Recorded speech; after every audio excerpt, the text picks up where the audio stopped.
got the serious look just like y'all got. That serious, intense look. Because he's trying to find his way. He's trying to figure it out. It's frustrating. I'm trying to listen to God.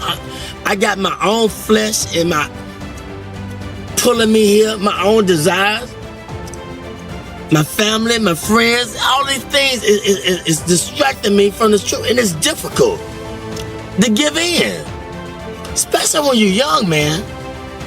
But if you can go through it, you'll come out like gold. If I can go through the fire. They don't want to go through the fire. They want to the lotto and go to Jamaica and the Bahamas to do their own selfish thing. But he said, if you wait till I exalt you, I give you the desires of your heart. But it's difficult to wait because everybody's in a hurry. Technology, it's fast, it's in a hurry. They're angry, they're frustrated, they ain't got time, they're on the cell phone, they want to text message you, y'all in the same car, you gonna text message him, he right there.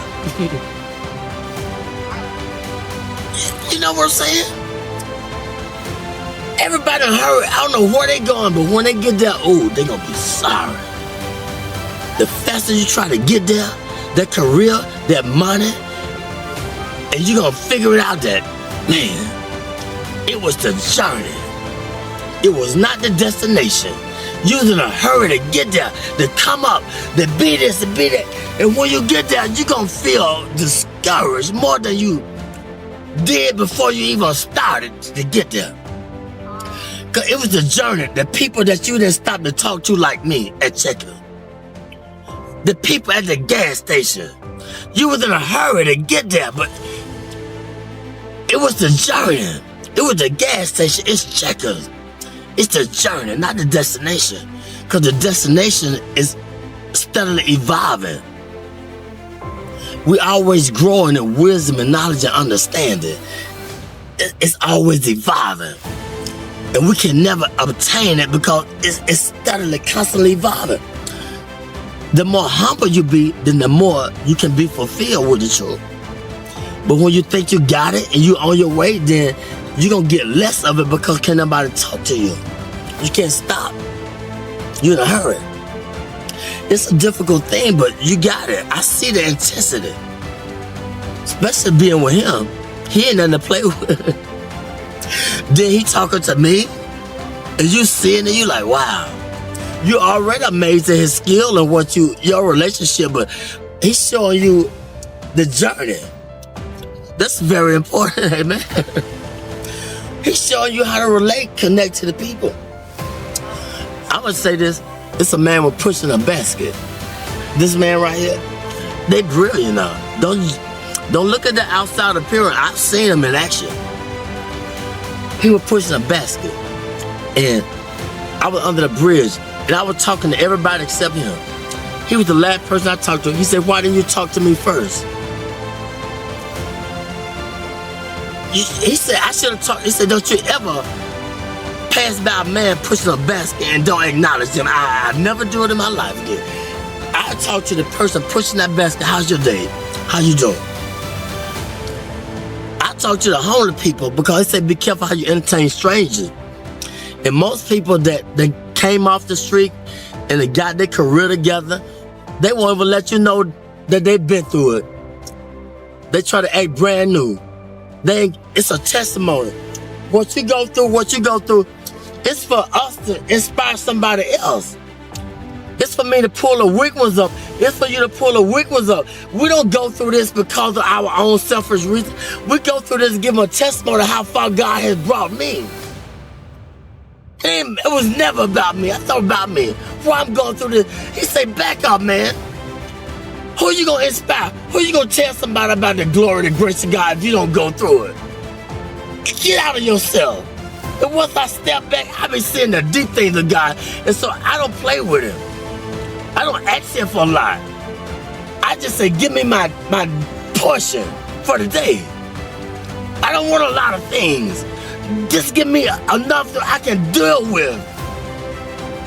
He said, I give you, but fulfill your bond greater than you can ever ask. I know what you desire. I know what you need. But Lord, give me my portion where I can be grateful. where I can be thankful. They unthankful, they unholy, they ungrateful, they got a job, they don't want the job, they got 40 hours, you can't work on Saturdays, you can't work on Sundays, now you got 3 days, they always complaining and griping and murmuring. Stop it. He said be grateful with the little things. And wait, and I'll put you there. But he gonna put us in a place where they appreciate me in the job. I don't hate going to work. I gotta watch my back, they backstabbing. You making the money, but I can't go to that job because I gotta watch my back. They hate us. Put me somewhere where I love going to work. I can get up and they appreciate my work and I blend in. God say, I'm gonna put you there, but if you wanna get it, go ahead and get it. What do you think about haters? That's a part of the balance in life. They hate. They don't know why they hate. Tell them why they hating sometimes. They don't know they hating. It's just standard thing. They get angry. He taught. Every way when he taught them. They hate. They don't even know why. Because they don't nobody teach them. They don't nobody take time to let them know why they doing things they doing. And that's the whole purpose of life. Let them know what they doing wrong if you see it. I always knew I was doing wrong. What about when they showed me long suffering? What about when they forgave me, but I can't forgive him? He made a promise. I made a promise. I didn't fulfill it. They didn't go off on me. Well, I got to go off on him because he didn't fulfill his commitment. That's wrong. You got to teach. They don't know. The only God they know is through you, through your experience. They don't know about church because you can't go to church because it's a business. And all the church people, it's a clique, it's a club. And they done forgot about God, it's a business. Look here, it's just the world. Ain't nobody being bold and talking about God because don't pray in school, take the prayer out of school, all these things, it's the world. We're getting in a time where God is not popular no more. And if you talk about it, I don't believe in Jesus. I don't believe in God. I believe in this. I don't care what you believe in. Let my spirit speak for me. Let my action. But it was a time when I was just a hearer and not a doer. But it got to balance out. You got to go through the fire in order to be a doer too. You're going to be a hearer, then you're going to be a doer. But don't let people throw you off your journey. You can't beat nothing. It's between your relationship with God. They can't understand you all the time because you're trying to figure out your way. I'm trying to figure out my way. I can't prove nothing to them all the time. I don't need them to figure me out. All I got to do is just be patient and do what was in my ability, my boundary. I don't need to outstep my boundaries. I ain't got to prove nothing to you. You didn't feel me? No, you can't gonna feel me. I can't put the expectation on you. I don't always feel me, understand me. So that's wrong. Be humble. Acknowledge him in all your ways. When I do wrong, I said something wrong to offend you, forgive me. I gotta say it right away, get it over with. If I offend somebody at work, look, if they persecute me, look at God trying to strengthen me to show them who I serve. I say I believe, I'm walking with it. Well, teach them. They don't know. They don't know why they're doing that, why they're doing that to me. Let your light shine among men. They might glorify your Father in heaven. It's real, man. I experience it all the time, 24/7. But I asked for it. I wanted to be a preacher when I was 6, but I didn't know the price I had to pay. Much wisdom, much grief, much sorrow. Ain't no other way you gonna get it. But if you can just go through the fire, you'll be like gold.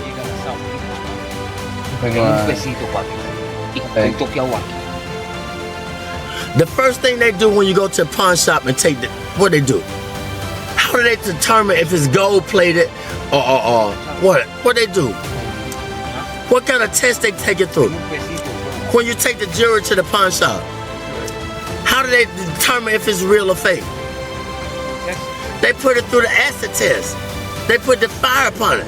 That's how we know if we're real or fake. We're gonna go through the fire. You're gonna have disagreement with each other, but it's okay. You're gonna be friends, But if you have a disagreement, it's just a different agreement. That don't mean you ain't gotta see him no more and talk to her or talk to her or whatever. I want to go to work. I don't want to go to work because they stressing me out on the job. You feel me? They ain't receiving me with my full potential. And I don't know why I don't want to go to work. I gotta understand why. Why I don't want the job? Because something ain't right. And I gotta acknowledge it. I ain't gonna sell my soul for the job. God said, I'm trying to put you over here, or I'm trying to let them know through you, let your light shine. But I'm hating on them because they ain't feeling me. They don't understand me. Hey man, you gotta teach them. You see how they flee? Yeah. They want $1, want a quarter. He could have got everything that he needed if he just would have been patient, but it's okay. You recording this? Yeah. It's okay. I'm telling the truth. It's all right. I thank God for you. Y'all are blessings to me. A true blessing. I ain't got nothing to hide. My burdens are heavy, but when I'm weak, he's strong through me. He speaks through me. The weaker I get, the more frustrated I get with my life, and I did this, I did that, then the more he speaks through me, the more he takes control of me. That's just where he wants you at. Get frustrated. That's when he gonna speak through you. But he gotta get you in that point where ain't nowhere else to go but to him. He said, those that I love, I correct them. I chastise them. When you go to jail, it's called the Department of Correction, Rehabilitation. But we get mad at the correction. He said, if I didn't love you, I would correct you. He could have took our life. Amen? Man. He could take the life. But he corrected me. I just thank God for y'all. I see it in your eyes, but this is what Solomon asked. Solomon was the wisest man that lived. He had everything that man could desire. But one thing God said, leave the foreign women alone. But he couldn't understand why he had a desire for the foreign women. But see, the Lord knew that they were going to turn his heart against him. They were going to make him idol worship and build a God. But he didn't understand it. And I'm going to say this, the preacher, he searched the world out. He said, I want to know the basis behind wisdom and knowledge and understanding and foolishness. See, you can't know wisdom and knowledge and should be a fool, but we don't want to be foolish. That's the only way you're going to get it. You got to be a fool first. How you going to know a fool when you see a fool? How you going to know foolishness if you haven't been foolish? Foolishness, it comes with, it's painful. Because we think we all of that. We got a lot of abilities. We can create. We can send man to the moon. We can be inventors, but we're limited. If I understand that I'm limited, then that's when God takes control and gives me the wisdom that I desire. Humility. Be humble. If you don't understand your purpose, ask God. But ask him in sincerity. What's my purpose, God? Did you ever ask that question? What's my purpose? Why I'm here? What am I meant to do? But sometimes he can't tell us all at once. It might be too much.